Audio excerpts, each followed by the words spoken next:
Hi everyone, welcome back to Toes Academy.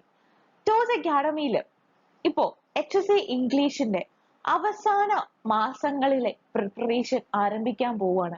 നമുക്കറിയാം HSA social science, natural science, mathematics അങ്ങനെ കുറച്ച് HSA exams ഒക്കെ very recent സംഭവിക്കാൻ പോകുന്നുണ്ട്. ഫെബ്രുവരിയിലൊക്കെയാണ് എക്സാം സംഭവിക്കുന്നത്.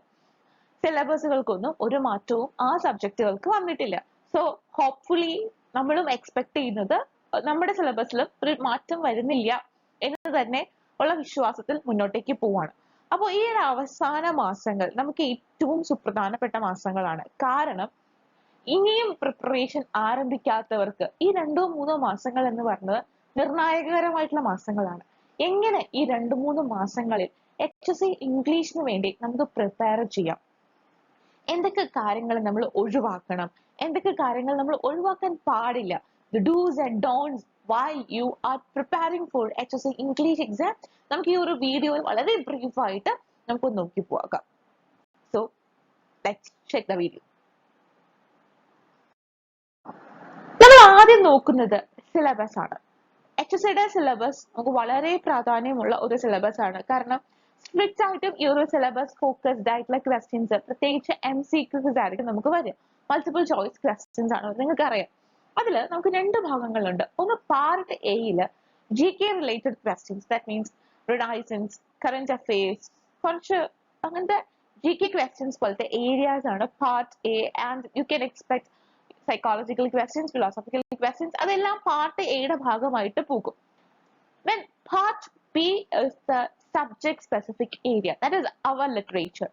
നമ്മുടെ literature it contains, we have poetry, drama, fiction, criticism, അത് എല്ലാം ഉണ്ട്. അതിന്റെ എല്ലാം ഒരു സബ്ജക്ട് സ്പെസിഫിക് ഏരിയ ആണ് പാർട്ട് ബിയിൽ വരിക. അപ്പോൾ പാർട്ട് ബിയിൽ നമ്മൾ കൂടുതൽ ഒരു ഇമ്പോർട്ടൻസ് നമ്മൾ കൊടുക്കേണ്ടത്. ഫോർ എക്സാമ്പിൾ ഒരു 20 ക്വസ്റ്റ്യൻസ് ആണ് GK റിലേറ്റഡ് ക്വസ്റ്റ്യൻസ് എങ്കിൽ ബാക്കി 80 questions it will be from part B, your subject specific area. നമുക്ക് നോക്കാം നമ്മുടെ ഒരു പാർട്ട് ബിനകത്ത് എന്തൊക്കെ വരുന്നുണ്ടെന്ന്. Part B as English literature. നമ്മൾ ഈ ഒരു ലിറ്ററേച്ചറിലേക്ക് പോകുന്നതിന് മുമ്പ്, പാർട്ട് ബിയിലെ നമ്മൾ പോകുന്നതിന് മുമ്പ് നമ്മളൊരു പ്രിപ്പറേറ്ററി സ്റ്റേജ് ഉണ്ട്. We have to prepare our self to focus on the syllabus. അതിന് ആദ്യം നമ്മൾ ചെയ്യേണ്ട കാര്യം, try to get a good idea regarding the periods of English literature, the Old English period, the Middle English period, the Renaissance periods, and it contains the 4 different categories: Elizabethan, Jacobean, Caroline, Commonwealth. Then we are going to Romantic age, Victorian age. ആ ഒരു age system കൃത്യമായിട്ട് English ലിറ്ററേച്ചറിലെ ഈ ഒരു periods നല്ല തറവായിട്ട് നിങ്ങൾക്ക് അറിയേണ്ടതാണ്. അതിനുശേഷം വേണം നിങ്ങൾ ഈ ഒരു ലിറ്ററേച്ചറിന്റെ ഈ ഒരു ഭാഗത്തേക്ക് ഇറങ്ങാനായിട്ട്. So first you have to prepare yourself by studying the periods of English literature. അതിനുശേഷം നമ്മളുടെ പാർട്ട് 1 എന്ന് പറയുന്ന മൊഡ്യൂൾ 1 എന്ന് പറയുന്നത് പോയിട്രി ആണ്. നമുക്കുള്ള മൊഡ്യൂൾ 8 മൊഡ്യൂൾസ് ഉണ്ട്. ഈ 8 മൊഡ്യൂൾസിൽ വെച്ചിട്ട് കുറച്ച് ലെങ്തി ആയിട്ടുള്ള മൊഡ്യൂൾസും നമ്പർ ഓഫ് ചാപ്റ്റേഴ്സ് കൂടുതലുള്ള സെക്ഷനും പോയിട്രി ആണ്. നമുക്കൊരു അറൌണ്ട് ഒരു നിയർലി ഒരു 20 പോയിന്റ്സ് നമുക്ക് പഠിക്കാനുണ്ട്. അതിൽ it includes old English to the modern writers. അത്രയും ആൾക്കാരുടെ പോയിന്റ്സ് നമുക്ക് പഠിക്കാൻ. And it includes the various ages of English literature. അങ്ങനെ എല്ലാം നമ്മൾ പഠിക്കേണ്ട ഒരു സെക്ഷനാണ് പോയിട്രി. അതുപോലെ തന്നെ പോയിന്റ്സ് എല്ലാം തന്നെ വളരെ സിമ്പിൾ പോയിന്റ്സ് ആണ്. ഡാഡി, അങ്ങനത്തെ വളരെ simple, my last duchess, Tintern Abbey, ഓൾട്ട്വേ skylark, order Grecian urn, Elizabeth country church, അങ്ങനത്തെ വളരെ സിമ്പിൾ ആൻഡ് നമുക്കൊരു ഒറ്റ വായനയിൽ അവസാനിപ്പിക്കാൻ പറ്റുന്ന വെരി സിമ്പിൾ പോയിന്റ്സ് ആണ് നമുക്ക് പോയിട്രി സെക്ഷനിൽ ഉള്ളത്. So, ഈ ഒരു സെക്ഷന്റെ അകത്ത് try to learn the summary, try to learn the themes, the figure of speeches, the poetic elements in the poem. Apart from that, try to read the original poem. Maximum original poems നിങ്ങൾ വായിക്കാൻ ശ്രദ്ധിക്കുക. Then, module 2 എന്ന് പറയുന്നത് ഡ്രാമയാണ്. നിങ്ങൾക്കറിയാം drama it's lesson number than poetry. നമ്മുടെ syllabus വെച്ച് നോക്കുമ്പോൾ പോയിട്രിനേക്കാളും lesson number ആണ് ഡ്രാമാസ്. ഒരു 8-10 ഡ്രാമാസ് നമുക്ക് പഠിക്കാനുള്ളൂ. 8 to 10 ഡ്രാമാസ് നമുക്ക് പഠിക്കാനുള്ളൂ. പക്ഷെ നിങ്ങൾക്കറിയാം പോയിട്രി പോലെ ഒരു സിംഗിൾ സിറ്റിംഗിൽ വളരെ ഈസി ആയിട്ട് നമുക്ക് പഠിക്കാൻ പറ്റുന്ന ഒന്നല്ല dramas. That means we have to focus on the characters, character development, plot development, climax and everything. So ഡ്രാമയും ഈ പറഞ്ഞതുപോലെ തന്നെ ഷേക്സ്പിയറിന്റെ മാക്ബത്ത്, സ്കൂൾ ഫോർ സ്കാൻഡൽ, അങ്ങനത്തെ പിഗ്മാലിയൻ, അങ്ങനത്തെ കുറെ കാര്യങ്ങളുണ്ട്. സോ നിങ്ങൾ ക്യാരക്ടർ സ്പെസിഫിക് ക്വസ്റ്റ്യൻസ് അത് നമുക്ക് ഉറപ്പിക്കാം, ക്യാരക്ടർ സ്പെസിഫിക് ക്വസ്റ്റ്യൻസ് ഉണ്ടാകും. അത് നിങ്ങൾ പഠിക്കുക. അതുപോലെ ഈ ഡ്രാമാസ് ഏതെങ്കിലുമൊക്കെ ഫിലിം റീമേക്ക് വന്നിട്ടുണ്ടോ എന്ന് നോക്കുക. ഫോർ എക്സാമ്പിൾ, ഈ ഒരു ഡ്രാമ സെക്ഷൻ്റെ അകത്ത് വി ഹാവ് ജോർജ് ബെർണാഡ് ഷോർട്സ് പിഗ്മാലിയൻ. നമുക്കറിയാം പിഗ്മാലിയൻ മൈ ഫെയർ ലേഡി എന്ന് പറയുന്ന പേരിൽ സിനിമയാക്കിയിട്ടുണ്ട്. അങ്ങനത്തെ കാര്യങ്ങളൊക്കെ പഠിക്കുക. അതുപോലെ ഇപ്പൊ ഹാംലെറ്റ് മാക്ബത്ത് ആണ് നമ്മുടെ സിലബസിലുള്ളത്. മാക്ബത്ത് പഠിക്കുമ്പോൾ ഇതിൽ കുറെ ഡ്യൂക്സുകൾ ഉണ്ട്, പലയിടങ്ങളിൽ സ്കോട്ട്ലൻഡ് അതുപോലത്തെ ഏരിയാസിലെ കുറെ രാജാക്കന്മാരുണ്ട്. അപ്പൊ ഏതൊക്കെ ഏരിയാസിൽ പെടുന്ന രാജാക്കന്മാരാണ്, അങ്ങനത്തെ കുറച്ച് കാര്യങ്ങൾ ഫോക്കസ് ചെയ്ത് പഠിക്കുക. സോറി, അപ്പൊ നമുക്ക് ഇനി അടുത്തുള്ളത് module number 3 prose and fiction ആണ്. നമുക്കൊരു ആദ്യത്തെ കുറച്ച് സെക്ഷനിൽ പ്രോസും പിന്നീട് ഫിക്ഷനും അടങ്ങുന്നതാണ് ഈ ഒരു ഇത്. ഇതുപോലെ തന്നെയാണ് ഓഫ് സ്റ്റഡീസ്, ഫ്രാൻസിസ് ബേക്കന്റെ ഓഫ് സ്റ്റഡീസ്, അതുപോലെ ട്രംപ്ലെറ്റ് ക്ലെപ്പ്, അങ്ങനത്തെ കുറച്ച് എസ്സേസ് ഉണ്ട്. ഹ്യൂമാനിറ്റീസ് ആൻഡ് സയൻസ്, അങ്ങനെ ട്രഡീഷണൽ ഇൻഡിവിജ്വൽ ടാലന്റ്, അങ്ങനത്തെ കുറെ എസ്സേസ് ഉണ്ട്. സോ അങ്ങനത്തെ കാര്യങ്ങൾ നിങ്ങൾ പഠിക്കുമ്പോൾ ഇത് ഡ്രാമയിൽ നമ്മൾ പറഞ്ഞതുപോലെ തന്നെയാണ്, കുറച്ചും കൂടെ ഫോക്കസ്ഡ് ആയിട്ട് നമ്മൾ പഠിക്കേണ്ട ഒരു ഏരിയ ആണ് ഫിക്ഷനും പ്രോസും. ഫിക്ഷൻ പഠിക്കുമ്പോഴും പ്രോസ് പഠിക്കുമ്പോഴും ആണെങ്കിൽ അതിലെ മാക്സിമം ചെറിയ പ്രോസ് ഒക്കെയാണ് നമുക്ക് വായിക്കാൻ പറ്റുന്ന പ്രോസ് ഫിക്ഷൻസ് ഒക്കെ ആണെങ്കിൽ മാക്സിമം അത് വായിക്കുക. And module number 4 literary criticism and terms. ഈ ഒരു ഭാഗം നിങ്ങൾ പഠിക്കുമ്പോൾ നിങ്ങൾ ആദ്യം മനസ്സിലാക്കേണ്ട ഒരു കാര്യമുണ്ട്. ലിറ്റററി ക്രിറ്റിസിസം ആൻഡ് ടേംസിനകത്ത് കുറച്ച് ഏരിയാസ്, ഇപ്പൊ ഇന്ത്യൻ എസ്തെറ്റിക്സ്, രസ, ധ്വനി, അങ്ങനത്തെ കുറച്ച് കാര്യങ്ങളുണ്ട്. ആൻഡ് നമ്മുടെ ഈ ഒരു ലിറ്ററേച്ചറിന്റെ ഒരു part criticism filled with terms, ideologies, concepts, അങ്ങനത്തെ കുറെ കാര്യങ്ങളുണ്ട്. അത് നമ്മൾ പഠിക്കണമെങ്കിൽ MH എബ്രഹാംസിന്റെ ഗ്ലോസറി ഓഫ് ലിറ്റററി ടേംസ് എന്ന് പറഞ്ഞ ടെക്സ്റ്റ് വായിക്കാം. ഒരു പക്ഷേ അപ്പാർട്ട് ഫ്രം ദാറ്റ് ഈ ഒരു ക്രിറ്റിസിസം ഏരിയാസിൽ നിന്ന് മാത്രമല്ലാണ്ട് നമുക്ക് ക്വസ്റ്റ്യൻസ് വരാം. അതുപോലെ ഈ രസയും ധ്വനിയും ഒക്കെ ഇന്ത്യൻ എസ്തെറ്റിക്സിന്റെ ഭാഗമാണ്. അതുപോലെ preface to lyrical ballads, biography literary chapter 14, അങ്ങനത്തെ കുറച്ച് ക്ലാസിക് വർക്ക്സും ഉണ്ട്, ഇപ്പോഴത്തെ വെരി റീസെന്റ് വർക്ക്സും ഉണ്ട്. അപ്പോൾ എല്ലാ ഏരിയയും കവർ ചെയ്തിട്ട് വേണം പഠിക്കാനായിട്ട്. പിന്നെ മൊഡ്യൂൾ 5, മൊഡ്യൂൾ 6, 7, 8 നമുക്ക് കുറച്ചും കൂടെ ഈസി പാർട്ടാണ്. Linguistics, phonetics and history of language. ഈ ലിംഗ്വിസ്റ്റിക്സ് പഠിക്കുമ്പോൾ നമുക്ക് കുറെ കീ ടേംസ് ഉണ്ട്. നമ്മുടെ ആ ഒരു കീ ടേംസ് ഈ ഒരു സിലബസിനകത്ത് വരുന്നില്ല. അതായത് പിജിൻ, ക്രയോൾ, രജിസ്റ്റേർഡ്, ഇഡിയോലെക്ട്, കോമ്പിറ്റൻസ്, പെർഫോമൻസ്, ലാങ്, പെറോൾ, ഇങ്ങനത്തെ കുറച്ച് കീ ടേംസ് ഉണ്ട്. ആ കീ ടേംസ് നിങ്ങൾ ഉറപ്പായിട്ടും നോക്കുക. Even though it's not part of your സിലബസിന്റെ ഭാഗമല്ലെങ്കിലും you have to focus on that area. അതേപോലെ തന്നെ പിന്നെ നമ്മൾ ശ്രദ്ധിക്കേണ്ട കുറച്ച് കാര്യങ്ങളാണ് ഫോണറ്റിക്സിൽ.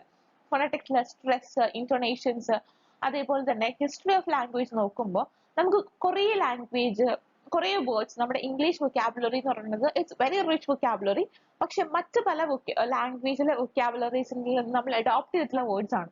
സോ കുറച്ച് വേർഡ്സ് ഇപ്പൊ സ്കാൻഡിനേവിയൻ ഇൻഫ്ലുവൻസ് ഉള്ള വേർഡ്സ് ഉണ്ടാവും, ഫ്രഞ്ച് അഡോപ്ഷൻസ് ഉണ്ട്, ഈ നോർമൻസ്, അങ്ങനെ നമുക്ക് ഒരുപാട് പലയിടങ്ങളിൽ നിന്നും കോൺട്രിബ്യൂഷൻ കിട്ടിയിട്ടുള്ള വേർഡുകളുണ്ട്. നമ്മൾ എല്ലാത്തിന്റെയും എറ്റിമോളജി മാക്സിമം ഇങ്ങനത്തെ ഒരു ലിസ്റ്റ് പ്രിപ്പയർ ചെയ്ത് എറ്റിമോളജി ഒക്കെ വെച്ച് നോക്കുക. And module number 6 modern English use ആണ്. അതിന്റെ വൊക്കാബുലറി, കോമൺ എറേഴ്സ്, അതുപോലെ സെന്റൻസ് കറക്ഷൻസ്, കോംപ്രിഹെൻഷൻസ് ഒക്കെ മൊഡ്യൂൾ നമ്പർ 6 വരുന്നത്. And module number 7 is the very basic grammar, articles, prepositions, conjunctions, അങ്ങനത്തെ ആ ഒരു ഏരിയ ആണ് module number 7. And module number 8 എന്ന് പറയുന്നത് നമ്മുടെ BEd നമ്മൾ പഠിച്ചിട്ടുള്ള കാര്യങ്ങൾ നമുക്ക് സഹായമാകുന്ന ഒരു ഭാഗമാണ് teaching of English. What you mean by achievement test, different methods of conducting achievement test, formative exam, summative exam, use of audio visual aids, അങ്ങനത്തെ ഏരിയാസ് ആണ് ടീച്ചിങ് ഓഫ് ഇംഗ്ലീഷ്. അല്ലെങ്കിൽ ടീച്ചിങ് ഓഫ് പ്രോസ് എങ്ങനെയാണ്, poetry എങ്ങനെയാണ്, essays എങ്ങനെയാണ്, അങ്ങനത്തെ ഒരു വളരെ നമ്മൾ BEd പഠിച്ചിട്ടുള്ള ബേസിക് കാര്യങ്ങൾ വരുന്ന ഒരു മൊഡ്യൂളാണ് മൊഡ്യൂൾ നമ്പർ 8. ാണ് നമ്മളുടെ 8 മൊഡ്യൂൾസ്. അപ്പൊ നമ്മൾ പഠിക്കുമ്പോൾ ഇതെല്ലാം തന്നെ ഫോക്കസ്ഡ് ആയിട്ട് നമ്മൾ പഠിക്കണം. അതായത് ഒരു വർക്ക് നമ്മൾ സ്കിപ്പ് ചെയ്യാൻ പാടില്ല. ബിക്കോസ് ഒരു പക്ഷെ ചിലപ്പോൾ നമുക്ക് അത്ര ഇമ്പോർട്ടൻസ് അല്ലാന്ന് ഫീൽ ചെയ്തേക്കാം. അത് അവസാന സ്റ്റേജിലേക്കൊക്കെ വരുമ്പോൾ അതിലൊരു ഡീപ്പ് അനാലിസിസ് സ്റ്റഡി വേണമെങ്കിൽ ഒഴിവാക്കാം. പക്ഷെ എന്നാലും എല്ലാ വർക്ക്സും നോക്കി പോകുക, എല്ലാ വർക്ക്സിന്റെയും ഓതേഴ്സ് അറിയേണ്ടായിരിക്കണം. അതേപോലെ മെയിൻ ക്യാരക്ടേഴ്സ്, മെയിൻ ആയിട്ടുള്ള കുറച്ച് കൊട്ടേഷൻസ് ഒക്കെ ഉണ്ടാവും അതിനകത്ത് നിന്ന്. അങ്ങനത്തെ കുറച്ച് കാര്യങ്ങളൊക്കെ പഠിച്ചു വെക്കുക. Maintain a good time table for you. ഇപ്പൊ ഞാൻ പറഞ്ഞിരുന്ന ഒരു ടൈം ടേബിൾ നിങ്ങൾക്ക് ചിലപ്പോൾ ഫോളോ ചെയ്യാൻ പറ്റില്ല. Maybe you're a working, maybe you're a housewife, എന്തോ ആവാം. So maintain a good time table according to your convenience. നിങ്ങളുടെ കൺവീനിയൻസ് അനുസരിച്ച് മേ ബി നിങ്ങൾക്ക് മോർണിംഗ് ടൈം ആയിരിക്കും the best time to study. to invest for study. അപ്പോൾ നിങ്ങളുടെ ഒരു time അനുസരിച്ച് you can maintain a good timetable according to your convenience. Then try to read maximum original works. Google search ചെയ്ത് summaries എടുത്ത് just read ചെയ്ത് മനസ്സിലാക്കാണ്ട് try to read the original maximum works. കാരണം original works നിങ്ങൾ വായിക്കുമ്പോൾ അപ്പൊ എല്ലാ വർക്ക്സിന്റെയും ഒറിജിനൽസ് വായിക്കാൻ it's not possible at all. പക്ഷെ എന്നാലും try to read maximum originals, because in between എന്തെങ്കിലും കാര്യങ്ങൾ ചോദിച്ചിട്ടുണ്ടെങ്കിൽ തന്നെ നിങ്ങൾക്ക് ആൻസർ ചെയ്യാനായിട്ട് സാധിക്കും. Learn the summary and characters. Reading നിങ്ങൾ ഒറിജിനൽ ടെക്സ്റ്റ് വായിക്കുന്നുണ്ടെങ്കിലും വായിക്കുന്നില്ലെങ്കിലും try to learn the summary and the characters of the prose, fiction, ഡ്രാമാസിലൊക്കെ നോക്കി വെക്കുക. And need extra reading. That means you have to invest more time to understand the author. ആ author specific ആയിട്ടുള്ള കാര്യങ്ങൾ ഒരു പക്ഷെ ചോദിച്ചേക്കാം. May be which year that author won the Nobel prize four literature, or which year the writer gods Pulitzer prize or സാഹിത്യ academy award. അങ്ങനത്തെ awards വെച്ചിട്ടുണ്ടെങ്കിൽ ആ കാര്യങ്ങളൊക്കെ സ്പെസിഫിക്കലി ആ ഇയർ ഒക്കെ നോക്കി വെക്കുക. That means you have to invest more time for extra reading regarding the work. That means ആ വർക്ക് സിനിമ ആക്കിയിട്ടുണ്ടോ, അല്ലെങ്കിൽ ടെലിഫിലിം ആക്കിയിട്ടുണ്ടോ, അതുപോലെ ആരെങ്കിലും റീമേക്ക് ചെയ്യപ്പെട്ടിട്ടുണ്ടോ, അല്ലെങ്കിൽ എന്തെങ്കിലും കറക്ഷൻസും എഡിഷൻസ് നടത്തിയ വർക്ക്സ് ഇറക്കിയിട്ടുണ്ടോ, അങ്ങനത്തെ കാര്യങ്ങളൊക്കെ ഉണ്ടെങ്കിൽ ഇതാക്കുക. മീൻസ് നമ്മുടെ ആ ഒരു സബ്ജക്ട് ഏരിയയിൽ മാത്രം നിൽക്കാണ്ട് അതിനെ പറ്റിയുള്ള കുറച്ച് എന്താ പറയുക എക്സ്ട്രാ റീഡിങ്സും കൂടി വായിച്ചു വെക്കുക. Try to solve the previous year question papers. നമുക്കിപ്പോൾ HSA ഇംഗ്ലീഷിന്റെ അധികം ക്വസ്റ്റ്യൻ പേപ്പറും നമുക്ക് കിട്ടാനില്ല. ഒരു 2015 ഒരു ക്വസ്റ്റ്യൻ പേപ്പർ ആണ് പ്രീവിയസ് ഇയർ ക്വസ്റ്റ്യൻ പേപ്പർ ആയിട്ട് നമുക്ക് കിട്ടാനുള്ളൂ. So try to solve that and try to solve more related exams question papers. അതൊക്കെ നിങ്ങൾക്ക് സോൾവ് ചെയ്ത് നോക്കാനായിട്ട് പറ്റും. And this is my request to all the HSA candidates. Try to read M.H. Abraham's Glossary of Literary Terms. That will not be a waste of time. That will be a blessed feel to you, because you get a clear-cut idea regarding the criticism, the terms, ideologies, concepts, and everything. So that will really helpful for the candidates who are appearing for HSA English. അപ്പോൾ ഇത്രയും കാര്യങ്ങൾ നിങ്ങൾ focus ചെയ്തിട്ടുണ്ടെങ്കിൽ ഈ ഒരു അവസാന മാസങ്ങൾ നിങ്ങൾക്ക് വളരെ എഫക്റ്റീവ് ആയിട്ട് വളരെ എന്താ പറയുക വളരെ ഹാപ്പി ആയിട്ട് നിങ്ങൾക്ക് എൻഡ് ചെയ്യാനായിട്ട് സാധിക്കും. അപ്പോ ഈ വീഡിയോ കാണുന്ന HSA ഇംഗ്ലീഷ് ഉദ്യോഗാർത്ഥികൾക്കുള്ള സംശയമായിരിക്കും ടോസ് അക്കാഡമിയിൽ നമ്മൾ എങ്ങനെയാണ് HSAയുടെ കോച്ചിങ് കൊടുക്കുന്നത് എന്ന്. ടോസ് അക്കാഡമി നിങ്ങൾക്ക് അറിയുന്നത് പോലെ തന്നെ KTET, സെറ്റ്, HSA, HSST അങ്ങനത്തെ നെറ്റ്, അത് CSIR നെറ്റും UGC നെറ്റും എല്ലാ കോച്ചിങ്സും പ്രൊവൈഡ് ചെയ്യുന്ന വളരെ ട്രസ്റ്റ്ഫുൾ ആയിട്ടുള്ള ട്രസ്റ്റ് വർത്തി ആയിട്ടുള്ള ഒരു ഇൻസ്റ്റിറ്റ്യൂഷൻ ആണ്. ടോസ് അക്കാഡമിയിൽ നമ്മൾ HSAയുടെ ക്ലാസ്സുകൾ കൊടുക്കുന്നത് റെക്കോർഡഡ് ക്ലാസ്സുകളായിട്ടായിരിക്കും. അത് ടോസ് അക്കാഡമിയുടെ ഒഫീഷ്യൽ ലേണിംഗ് ആപ്പ് വഴി ഏറ്റവും സേഫ് ആൻഡ് സെക്യൂർ ആയിട്ട് നിങ്ങളുടെ കൈകളിലേക്ക് എത്തിക്കും. ഒരു ക്ലാസ് പോലും നിങ്ങൾക്ക് മിസ്സാവാണ്ട് നിങ്ങളുടെ സമയത്തിനനുസരിച്ച് നിങ്ങളുടെ കൺവീനിയൻസിനനുസരിച്ച് നിങ്ങൾക്ക് കാണാവുന്ന രീതിക്കാണ് ക്ലാസ്സസ് പ്രൊവൈഡ് ചെയ്യുക. അതേപോലെ തന്നെ തരുന്ന എല്ലാ ക്ലാസ്സുകൾക്കും കറസ്പോണ്ടിങ് ആയിട്ടുള്ള PDF നോട്ട്സും അവൈലബിൾ ആയിരിക്കും. അത് നിങ്ങൾക്ക് പ്രിന്റ് എടുത്ത് പഠിക്കാവുന്ന രീതിക്കായിരിക്കും നമ്മൾ പ്രൊവൈഡ് ചെയ്യാം. അതേപോലെ തന്നെ വീക്ക്ലിയോ മന്ത്ലിയോ ഒക്കെ ആയിട്ട് ഡൗട്ട്ഫുൾ സെക്ഷൻസ് ക്ലിയർ ചെയ്യാനായിട്ട് ലൈവ് സെക്ഷൻസ് ഉണ്ടാകും. അതുപോലെ തന്നെ പേഴ്സണൽ മെന്ററിങ്, ഓരോ വിദ്യാർത്ഥിയോടും അവരുടെ പഠിത്തം എങ്ങനെയാണ് എന്ന് കണ്ടിട്ട് അവർക്ക് ഡൗട്ട് ക്ലിയറിംഗ് സെക്ഷൻസ്, ഡൗട്ട്സ് ചോദിച്ചിട്ടുണ്ടെങ്കിൽ ഉറപ്പായിട്ടും അത് ക്ലാരിഫൈ ചെയ്ത് ഇന്റൻസീവ് ആയിട്ടുള്ള ട്രെയിനിങ് പ്രൊവൈഡ് ചെയ്യുന്നുണ്ട്. അതുപോലെ മോക്ക് ടെസ്റ്റുകൾ നമ്മളുടെ ഏറ്റവും വലിയ പ്രത്യേകതയാണ് മോക്ക് ടെസ്റ്റുകൾ. അത് നമ്മൾ ആപ്പിൽ തന്നെ പ്രൊവൈഡ് ചെയ്യുന്ന മോക്ക് ടെസ്റ്റുകളാണ്. MCQ പാറ്റേണിൽ ആ സ്പോട്ടിൽ തന്നെ നിങ്ങൾക്ക് ആൻസേഴ്സ് അറിയാവുന്ന രീതി, നിങ്ങളുടെ എത്ര എണ്ണം തെറ്റിപ്പോയി, എത്ര എണ്ണം കറക്റ്റ് ആയി എന്നൊക്കെ നിങ്ങൾക്ക് തന്നെ ഒരു സെൽഫ് ഇവാലുവേഷന് വഴിവെക്കുന്ന രീതിക്കുള്ള മോക്ക് ടെസ്റ്റുകളാണ് നമ്മൾ പ്രൊവൈഡ് ചെയ്യുന്നത്. വീക്ക്ലി ടെസ്റ്റുകളും ഉണ്ടാകും. ഇങ്ങനെയാണ് ടോസ് അക്കാഡമിയിൽ നമ്മൾ നിങ്ങൾക്ക് കോച്ചിങ് പ്രൊവൈഡ് ചെയ്യുന്നത്. അതുപോലെ തന്നെ ഇൻസ്റ്റാൾമെന്റ് പേയ്മെന്റ് ആയിരിക്കും നിങ്ങൾക്ക് ഉണ്ടാകുക. Thank you. നിങ്ങൾക്ക് ആർക്കെങ്കിലും HSA ഇംഗ്ലീഷിന്റെ കോച്ചിങ്ങുമായി ബന്ധപ്പെട്ട് ഫർദർ ഇൻഫോർമേഷൻ അറിയണമെന്നുണ്ടെങ്കിൽ നമ്മൾ സ്ക്രീനിൽ കൊടുത്തിട്ടുള്ള ഈ ഒരു നമ്പറിൽ നമ്മളെ കോൺടാക്ട് ചെയ്താൽ മതിയാകും. Thank you.